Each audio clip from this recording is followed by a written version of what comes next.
விஜய் ஒரு ஊழல்வாதியா? வருமான வரித்துறைக்கு தெரியாம 15 கோடி ரூபாய் பணம் வச்சிருந்ததாகவும் அதுக்கு வருமான வரித்துறை இருந்துகிட்டு அவரை 1.5 கோடி ரூபாய் பெனால்டி கட்ட சொன்னது சரிதான் அப்படின்னு சொல்லி இப்ப மெட்ராஸ் ஹைகோர்ட் தீர்ப்பு வழங்கியிருக்காங்க.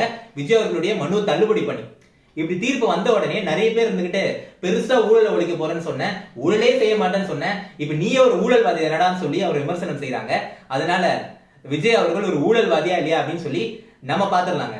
2015 இந்த புலி படம் ரிலீஸ் ஆன டைம்ல விஜய் அவர்கள் வருமான வரித்துறைக்கு தெரியாம 15 கோடி ரூபாய் பணம் வச்சிருந்ததாகவும் அதுக்கு வருமான வரித்துறை இருந்துகிட்டு அவர் மேல 1.5 கோடி ரூபாய் பெனால்டி விதித்ததாகவும் சொல்லப்படுது.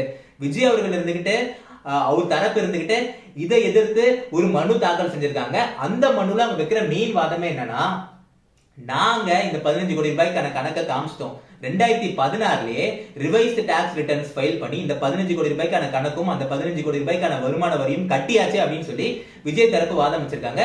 இன்னொன்னு ஒரு வாதம் வைக்கிறாங்க. அது என்னன்னா, இந்த 1.5 கோடி ரூபாய் இப்ப பெனால்டி விதிச்சிருக்கீங்கல்ல, அதுக்கான காலக்கெடுவும் முடிஞ்சு போச்சு. சோ நாங்க இந்த 1.5 கோடி ரூபாய் கட்ட முடியாது, அது நியாயமும் கிடையாதுன்னு சொல்லிட்டு அவங்க ஸ்ட்ராங்கா இருக்காங்க. நான் செக் பண்ணி பார்த்தேன், இவங்க இந்த 15 கோடி ரூபாய்க்காக வருமான வரி கட்டியிருக்காங்க, ரிவைஸ்டு டாக்ஸ் ரிட்டர்ன்ஸ் ஃபைல் பண்ணிருக்காங்க 2016. நீங்களும் வேணா செக் பண்ணி பாருங்க. சோ மெட்ராஸ் ஹைகோர்ட் கொடுத்த இந்த ஒரு தீர்ப்பை வச்சுக்கிட்டு மக்கள் உடனே விஜய் ஒரு ஊழல்வாதின்னு சொல்லி ஏற்பாங்கன்னு சொல்லி எனக்கு தோணலங்க. அதுவும் இப்ப அவர் அரசியல்ல வேற வந்து இருக்காங்க. ஏற்கனவே ஏகப்பட்ட பிரச்சனை, ஏற்கனவே ஏகப்பட்ட கேஸ் அவங்க மேல வந்து போயிட்டு இருக்கு. சோ மக்கள் நிச்சயமா ஏற்க மாட்டாங்க. அதுவும் விஜய் தரப்பு இப்ப ஸ்ட்ராங்கா நாங்க இது டிவிஷன் பெஞ்சுக்கோ சுப்ரீம் கோர்ட்டுக்கோ எடுத்துட்டு போவோம், எங்களுக்கு நீதி கிடைக்கிற வரைக்கும் நாங்க போராடுவோம்னு வந்து சொல்றாங்க. சோ மக்கள் நிச்சயமா இந்த ஒரு விஷயத்தை வச்சு ஏற்க மாட்டாங்க. அதுவும் இந்தியாலேயே நடிகர் பட்டியல்ல யார் அதிகமா வருமான வரி கட்டுறாங்க அப்படின்ற ஒரு பட்டியல்ல விஜய் அவர்களுடைய பேர் 2வது இடத்துல இருக்கு, ஷாருக் கானுக்கு அடுத்து. சோ அந்த அளவுக்கு வருமான வரி கட்டியிருக்காங்க மனுஷன்.